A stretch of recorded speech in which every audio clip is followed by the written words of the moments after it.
Hey everyone, and welcome back to another video. And in this video, I'm going to show you how to change your shipping label size.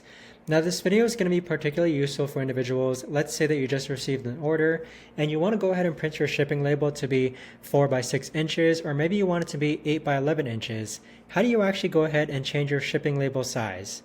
Now this video is going to be short, sweet, and simple, guys. There's not going to be a lot of steps involved.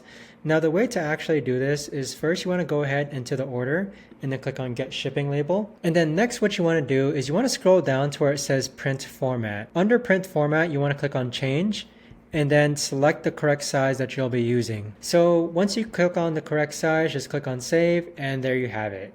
But that right there, guys, is the best and easiest way that I know of to actually go ahead and change the size of your shipping label.